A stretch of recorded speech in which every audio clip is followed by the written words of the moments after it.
ঘোষণা দিয়েছিলাম, কুল ইন কুনতুম তুহিব্বুনাল্লাহা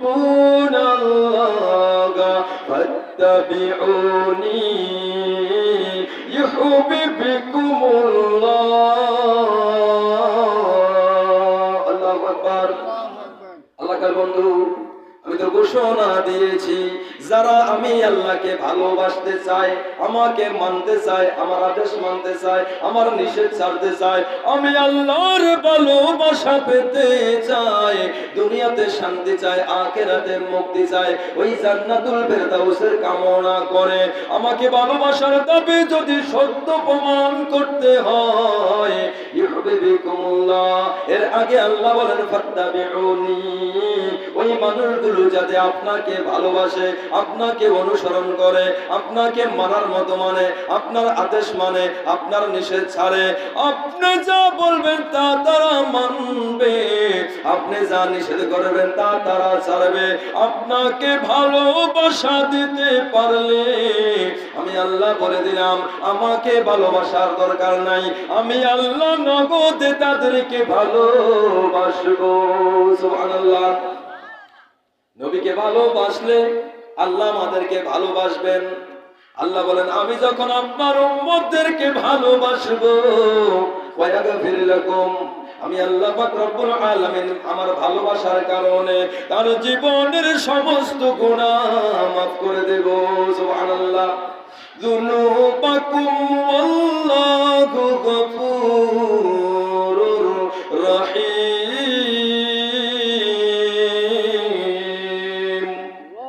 আল্লাহ কয়, বন্ধু আমি তাদের জীবনের গুনাহগুলো মাফ করে দেব, মৃত্যু পর্যন্ত যত ভুল ক্রমে গুনাহ হবে সমস্ত গুনাহগুলো ক্ষমা করতে থাকব।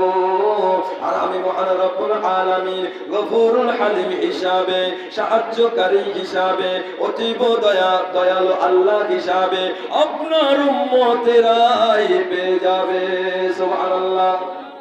তাহলে বুঝেন, আমার আল্লাহর হাবিব তিনি হচ্ছেন সাক্ষী, হাজির। তিনি হাজির হইলে শিরক নয়, তিনি হাজির। আল্লাহকে হাজির কইলে এখানে সাথে সাথে কুদরতি ভাবে হাজির বলতে হবে, কারণ আল্লাহ যদি হাজির হয় তাহলে পূর্ণ আকৃতি দিতে হবে। কোন আকৃতিতে আল্লাহ এখানে হাজির বলতে হবে? আল্লাহকে হাজির বলা যাবে, তবে কুদরতি ভাবে হাজির। কুদরত, সারা পৃথিবীর মধ্যে আল্লাহ কুদরতি ভাবে হাজির।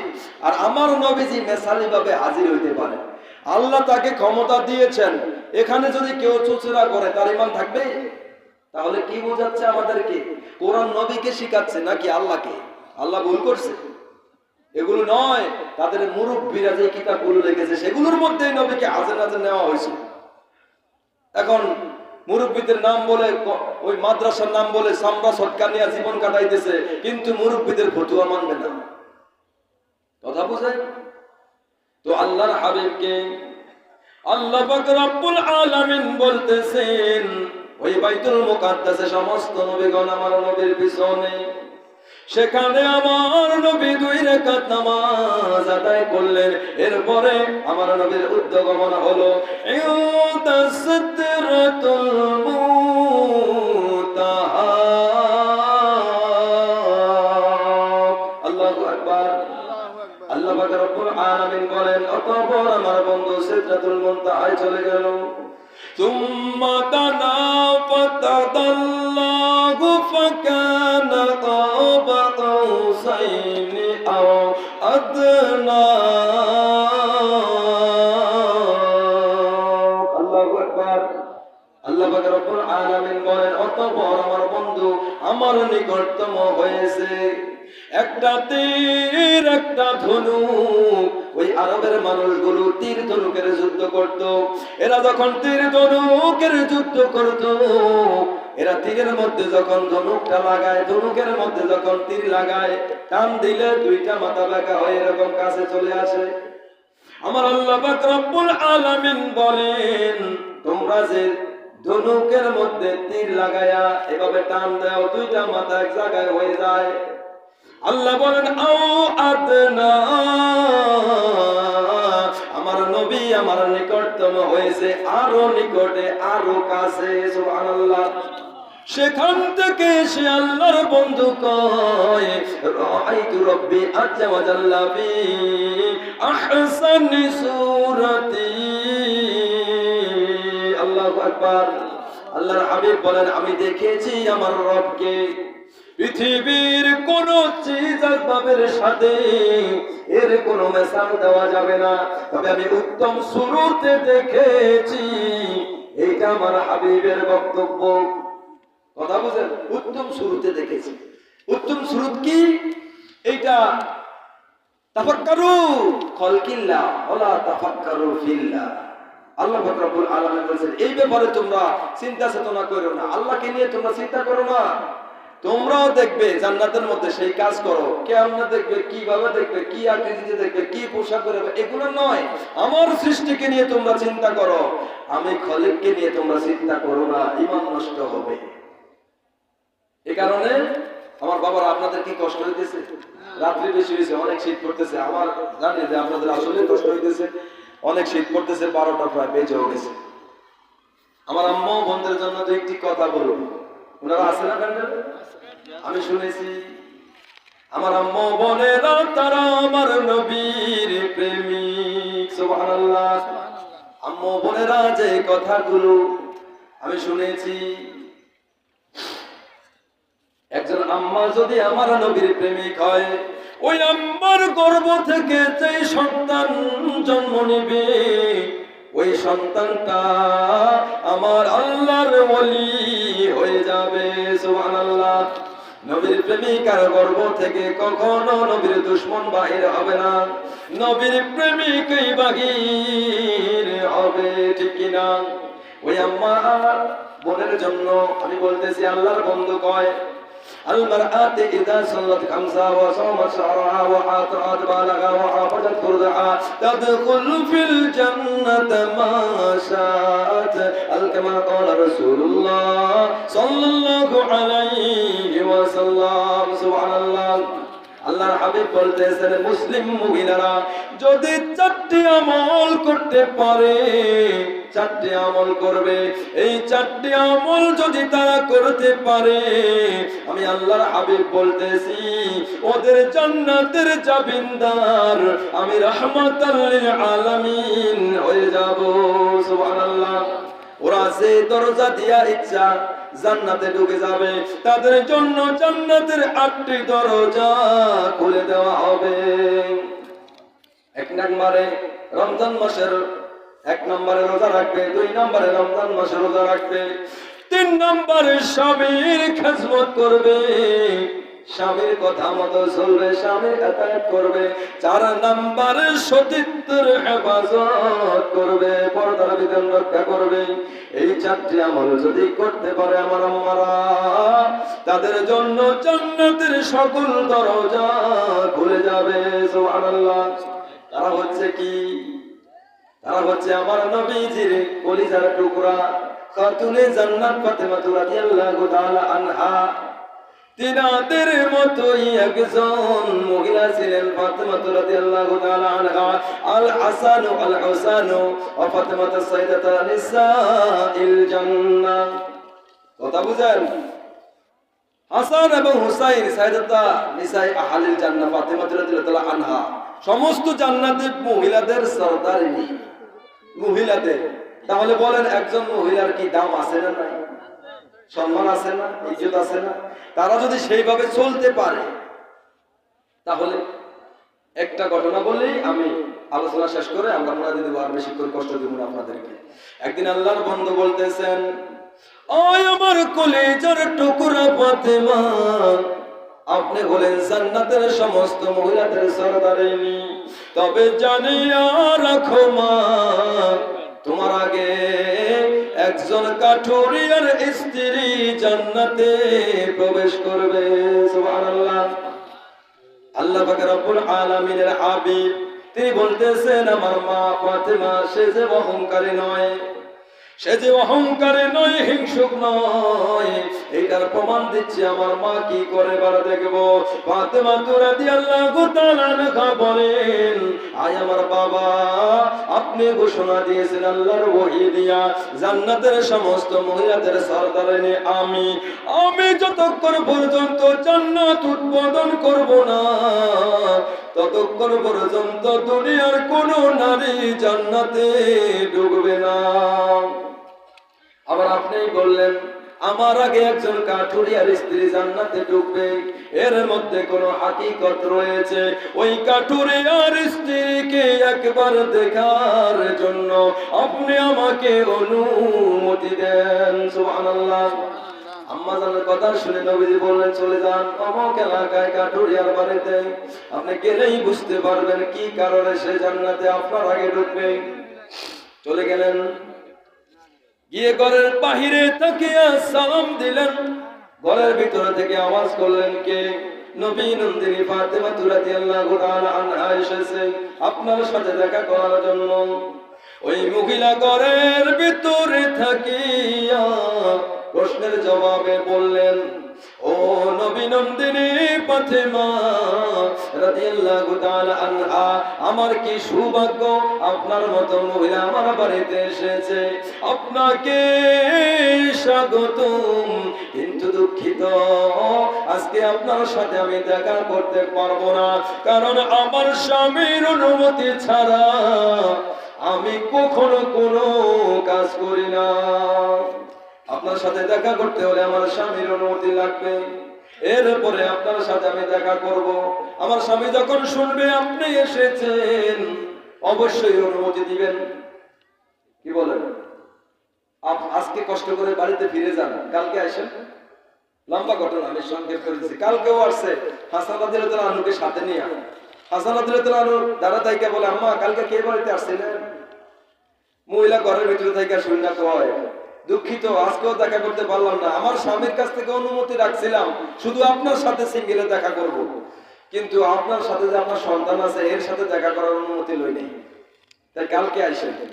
পরের দিন হোসাইন রাদিয়াল্লাহু তাআলা আনহু, আম্মা আমিও যাবো। চলে আসছে তিনজন, আর কয় আম্মা আমগরে ফাঁকি দিয়ে বাড়িতে আইসে। মহিলা 3 দিনের কালে ফিরিয়ে দিল, স্বামীর থেকে অনুমতি নেই। 4th দিনের কালে আম্মা জান ফাতেমা রাদিয়াল্লাহু তাআলা চিন্তা করলেন আর সন্তান নেব না, একাই যাই। একা গেলেন, পরে অনুমতি দিলেন, ঘরে আসেন। ঘরের মধ্যে ঢুকলেন, ঢুকার পরে দেখলেন ডা পরে আছে, দড়ি পরে আছে এক সাইডে, আর ব্যাট পরে আছে আরেক সাইডে। কি ব্যাপার, এগুলো কি? তখন তিনি বলতেছেন, আমি আপনার আব্বা জানের মুখ থেকে, আমার নবীজির মুখ থেকে শুনেছিলাম যে মুসলিম মহিলারা 4টি আমলের কারণে সে জান্নাতে ঢুকবে, তার জামিনদার আল্লাহর হাবিব। এই 4টির মধ্যে একটি হলো তার স্বামীর ইতাআত করা, স্বামীর আদেশ মতো চলা, স্বামীর খেজমত করা, যা বলবে তা মানা, স্বামীর সন্তুষ্টি হাসিল করা, তবেই সে জান্নাতে ঢুকবে যে কোনো দরজা দিয়া। আমি আমার স্বামীকে সেইভাবেই মানতে চাই, যার কারণে আমি এগুলো রাখলাম। কি জন্য? তিনি বললেন, আমার স্বামীকে আমি বলেছিলাম এই দাঁড়টা আমি রেখেছি, এই ব্যাগটা আমিও রেখেছি, এই দড়িটা আমি রেখেছি, আমার স্বামী রাখে নাই।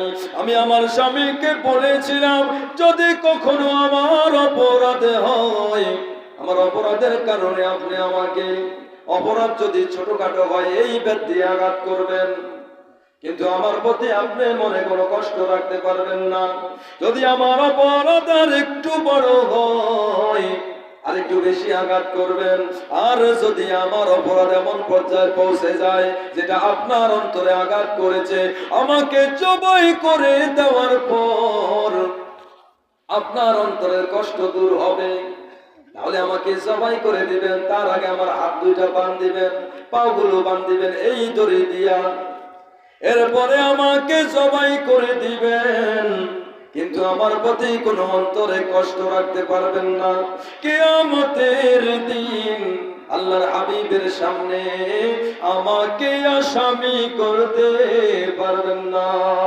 দয়া করে আমার জন্য এতটুকু আহসান করবেন, আমার স্বামীকে এইভাবে মানতে চাই তার কারণে আমার স্বামী যা বলে আমি তা মানি, আমি যেভাবে বলি আমার স্বামী সেভাবে জীবন যাপন করে, আমরা সুখে শান্তিতে বসবাস করি।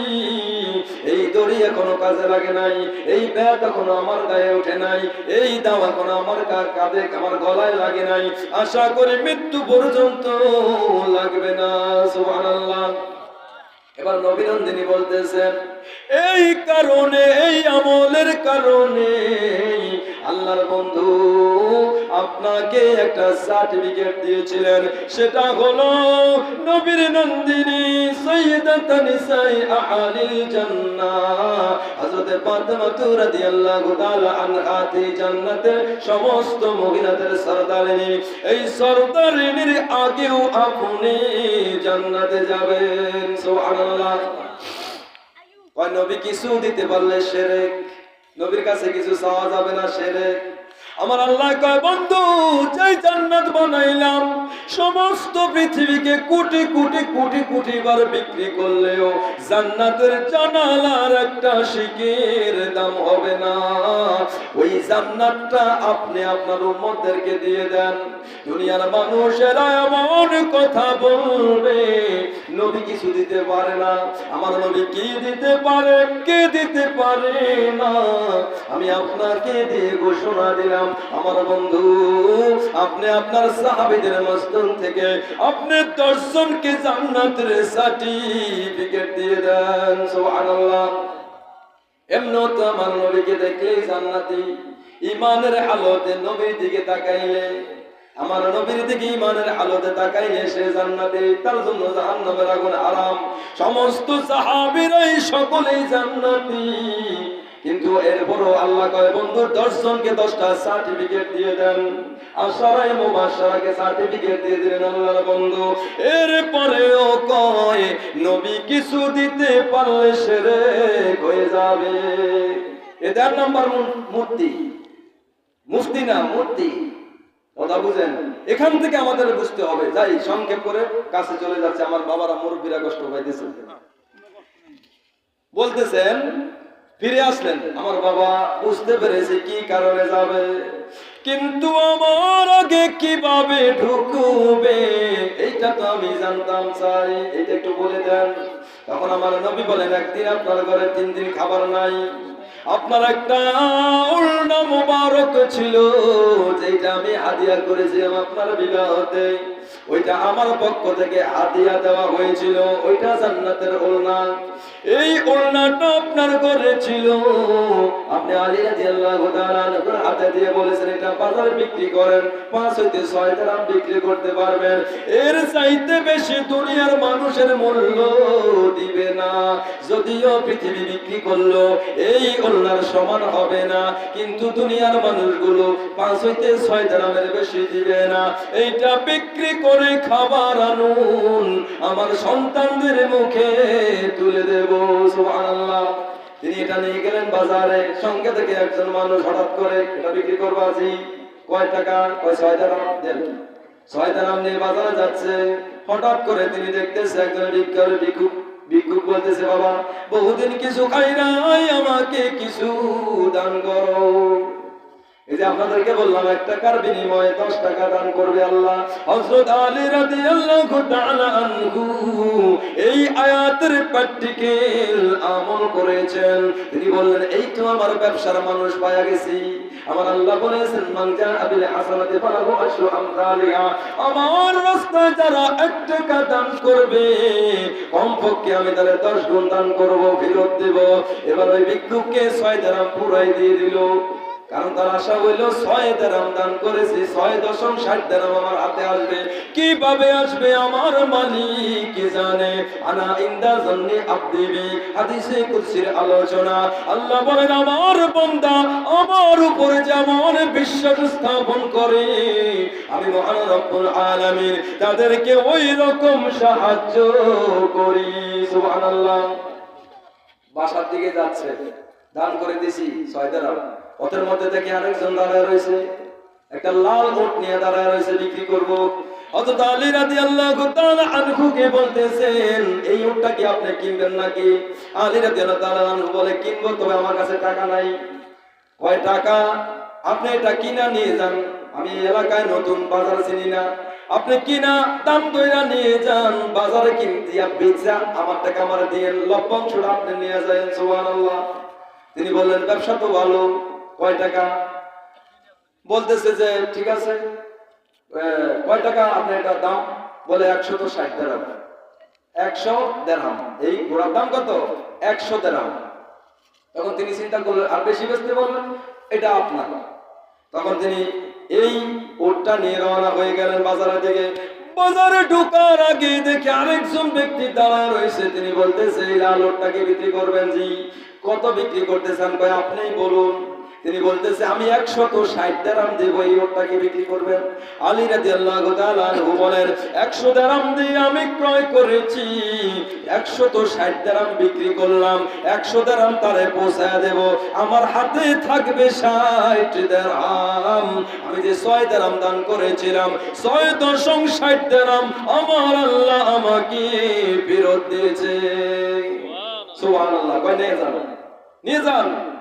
160 দিরহাম দিয়া মাল নিয়ে গেছে, ফিরে আসলো, ওনারা 100 দিরহাম দিয়ে দিল, 60 দিরহাম দিয়া ভালোভাবে বাজার সদাই করে বাসায় রওনা দিল। এমন সময়ে বাসায় গেল আর ফাতেমা রাদিয়াল্লাহু আনহা বলেন কি ব্যাপার, ওনার দাম তো এত টাকা না, এত সদাই কিভাবে আনলেন? বলল এইভাবে হইল। তখন ফাতেমা রাদিয়াল্লাহু আনহা বলে না, এরপর আমার বাবার কাছে যাইতে হবে এর হাকিকত জানার জন্য। এখন নবীর কাছে গেলেন, দূর থেকে আমার আপনার নবী আসে। তিনি বলতেছেন আমার আলী কখনো ভুল পথে যাবে না, হারাম পথে যাবে না, ইনকাম করবে না। আমার আম্মা জান এই যেই ঘটনাটা ঘটলো সেটা হলো তোমার যে ওড়নাটা ওটা বেহেশতের ওড়না ছিল, দুনিয়ার কোন মানুষের হাতে থাকে এটা আমার আল্লাহ চায় নাই। এই জন্য যেই ব্যক্তি তোমার ওড়নাটা 6 দিরহাম দিয়ে কিনলো তিনিও রহমতের ফেরেশতা ছিল। যেই ব্যক্তি ওই উটটা নিয়ে দাঁড়িয়ে রইল তিনিও রহমতের ফেরেশতা ছিল। যেই ব্যক্তি উটটা কিনলো তিনিও আরেকজন রহমতের ফেরেশতা ছিল। এইভাবে ব্যবসা করে তোমার আলী ওই 60 দিরহাম দিয়া তোমাদের জন্য খাবার ক্রয় করে আনলো। আর যেই ওড়নাটা 6 দিরহামে বিক্রি করলো, তুমি যেই জায়গা থেকে ওড়নাটা দিয়েছো আলী রাদিয়াল্লাহু তাআলা আনহুর হাতে, ওই জায়গায় যায় দেখবা তোমার ওড়না ওই অবস্থায় আছে। সুবহানাল্লাহ। তখন বললো এটার সাথে ওইটার সংযোগ কি? আল্লাহর বন্ধু বলেন এইটা দুনিয়ার কোন সাধারণ ওড়না নয়। আপনি যেই ওটের পিঠে করে জান্নাতের মধ্যে ঢুকবেন, ওই ওট কিন্তু একা একা চলতে পারে না, ওটের মুখে লাগাম লাগাতে হয়, আরেকজন সামনে থেকে দইরা দইরা টানে টানে পর থেকে নিতে হয়। আমার মা জানিয়া রাখেন আপনার এই ওড়নাটা হলো ওই ওটের লাগাম। আর যেই ওটটা আলী রাদিয়াল্লাহু তাআলা আনহু বিক্রি করলো, ওই লাল ওটের মধ্যে চড়িয়া আপনি জান্নাতে ঢুকবেন। আর যেই মানুষটা আপনার ওটের লাগাম ধরবে, ধরে আপনাকে টেনে টেনে জান্নাতে ঢুকাবে, এই মহিলাটা কাঠুরিয়ার মহিলা। সুবহানাল্লাহ। কাঠুরিয়ার মহিলা আপনার ওটের লাগাম ধরবে, ধরে আপনাকে জান্নাতের মধ্যে ঢুকাবে। আপনি ওটের পৃষ্ঠে বসে থাকবেন আর কাঠুরিয়ার স্ত্রী টেনে টেনে ভিতরে ঢুকাইবে। সর্বপ্রথম কাঠুরিয়ার স্ত্রী ঢুকবে, এরপরে আপনি ঢুকবেন। সুবহানাল্লাহ। আমার আম্মু বোনেরা আপনাদের জন্য এই কথাটা বলে দিলাম, কোন স্ত্রী যদি ইন্তেকাল করে, কোন স্বামী যদি চোখের পানি ছেড়ে ছেড়ে কান্দে, আয় আমার আল্লাহ আমার স্ত্রী ভালো ছিল, আমার স্ত্রী সতী ছিল, আমার স্ত্রী পবিত্র ছিল, আমার স্ত্রী আমার অর্ধবাঙ্গিনী ছিল, আমার দেহের অর্ধেক ছিল। উন্না লিবাসুল লাকুম ওয়া আনতুম লিবাসুল লাহুন্না। আপনার কোরআনের বিধান অনুযায়ী সে আমার অর্ধেক ছিল, আমি তার পোশাক ছিলাম, সে আমার পোশাক ছিল। আজকে দুনিয়া থেকে বিদায় হয়ে গেল, আমি বড় একা হয়ে গেলাম, আমি শূন্য হয়ে গেলাম, আমি সাথী হারা হয়ে গেলাম, আমি পোশাক বিক্রি হয়ে গেলাম। আমার স্ত্রী বড় ভালো ছিল, আমার স্ত্রী বড় সতী ছিল। আল্লাহ আমার স্ত্রীর কবরকে জান্নাতের বাগান বাগান বানিয়ে দেন। সুবহানাল্লাহ। এই দোয়া যদি কোন স্বামী করে, আল্লাহর বন্ধু বলেন ওই স্বামী দোয়া করার সাথে সাথে আমার আল্লাহ পাক রব্বুল আলামিন ওই স্ত্রীর কবরকে জান্নাতের বাগান বানিয়ে দেবে। সুবহানাল্লাহ। সে আল্লাহর জান্নাতে হয়ে যাবে। আর যদি কোন স্ত্রী মারা যায়, স্বামী যদি বলে আল্লাহ আমারে বড় জ্বালাইছে, বড় কষ্ট দিয়েছে, অনেক আঘাত দিয়েছে, আজকে শান্তিতে রইলাম, এই কথা বলার সঙ্গে সঙ্গে কবরে আযাব শুরু হবে। আবার মনে করবেন না শুধু স্ত্রী স্বামীকে আনুগত্য করতে হবে। কোন স্বামী যদি মরিয়া যায়, কোন স্ত্রী যদি বলে আল্লাহ আমার স্বামী ভালো ছিল, আমার স্বামী নেককার ছিল, আমার স্বামী আমাকে যত্ন করত, কোনদিন কষ্ট দেয় নাই, আল্লাহ আজকে স্বামী বিদায় হয়ে গেল, আমি একা হয়ে গেলাম, আমার স্বামী ভালো ছিল, আমার স্বামীকে ক্ষমা করে দেন, ওই ব্যক্তি আল্লাহর জান্নাতে যাবে। অর্থাৎ একজন আরেকজনের সাথে ওতপ্রোতভাবে জড়িত। আপনি স্বামী আপনার অধিকার, আপনি স্ত্রী আপনার অধিকার, একজনের অধিকার আরেকজনের উপর, আরেকজনের অধিকার আরেকজনের উপর এমন ভাবে জড়িত, এইটা যদি আল্লাহর জন্য নবীর জন্য মুহাব্বতটা টিকিয়ে রাখা যায়। আল-মার'ু মা'a মান আহাব্বা রাহুল বুখারী, বুখারী শরীফের হাদিসে আল্লাহর বন্ধু বলতেছেন ইয়াউমা ইয়াফিরুল মার'ু মিন আখিহি ওয়া উম্মিহি ওয়া আবিহি ওয়া সাহিবাতিহি ওয়া বানি লিকুল্লি ইমরিইন মিনহুম ইয়াউমাইযিন শাআনুন ইউগনি।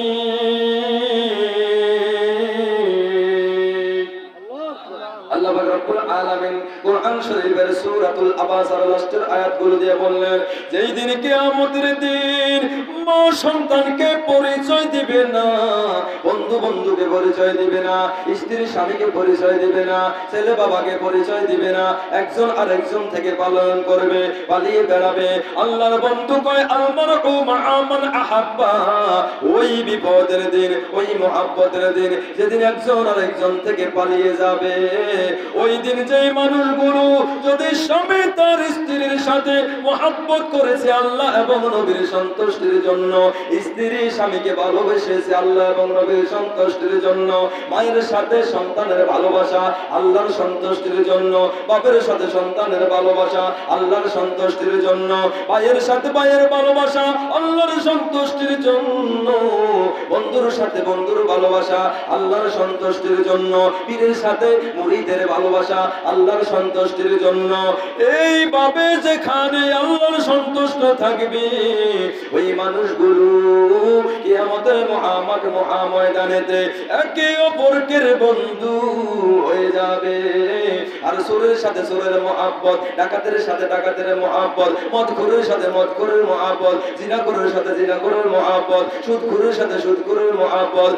এইভাবে গুনাহগাররা যখন মুহাব্বত করবে এরাও কিয়ামতের দিন একজনকে দেখে আরেকজন পালায়া দৌড় দিবে যে এর লগে গুনাহ করছি, এর সাথে যে দেখা না হয়। আমার আল্লাহ বলে যতই চেষ্টা করো আজকে পালিয়ে যাইতে পারবে না। আল-মার'ু মা'a মান আহাব্বা, দুনিয়াতে একসাথে জিনা করেছো, আজকে একসাথে হাসর হবে। আর আল্লাহর সন্তুষ্টির জন্য যারা জীবন কাটিয়েছিল, স্বামীর সাথে স্ত্রীর মুহাব্বত, স্ত্রীর সাথে স্বামীর মুহাব্বত আল্লাহর সন্তুষ্টির জন্য ছিল। আল্লাহর হাবিব বলেন আল-মার'ু মা'a মান আহাব্বা, এদের সাথেও হাসরে আমার আল্লাহ সাথী বানিয়ে দিবে, একসাথে হাসর হবে, একসাথে জান্নাতুল ফিরদাউসের মেহমান হবে। সুবহানাল্লাহ। তাহলে নবী চিনি এখনই শেষ আলোচনা, কি কোন বাবারা আর সামনে নিমু না। আমার নবীজির মায়া মমতা নিয়ে আমার নবীর একটি কাসিদা বলবো, এরপরে আমরা দাঁড়িয়ে নবীকে সালাম দেব। কি বলেন?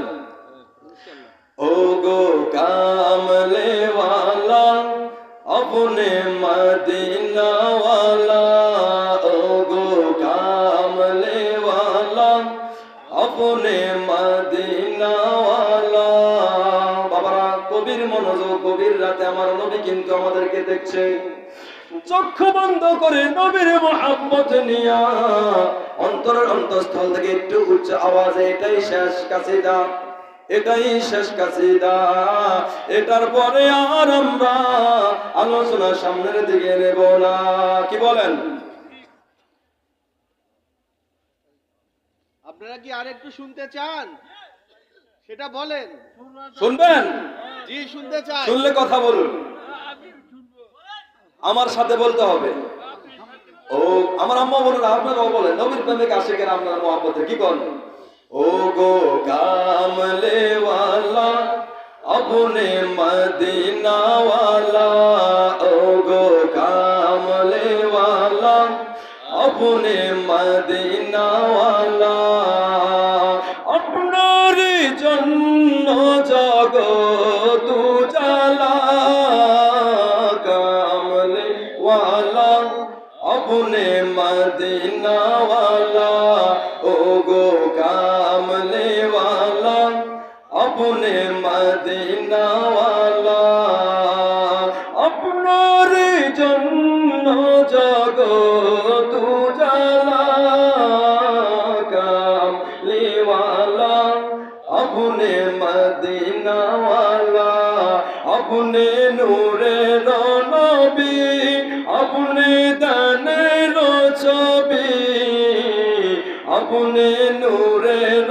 नबी अपने दानेर ছবি, আপনার নূরেতে জগৎ উজালা, কামলে वाला ও গো মদিনা वाला, ও গো কামলে वाला अपने मदीना वाला, अपने नयনের তারা अपने হৃদয়ের সারা, अपने নয়নের তারা अपने হৃদয়ের সারা, আপনার দরুদ পড়ে ও আল্লাহ তাআলা, কামলে वाला अपने मदीना वाला, ओ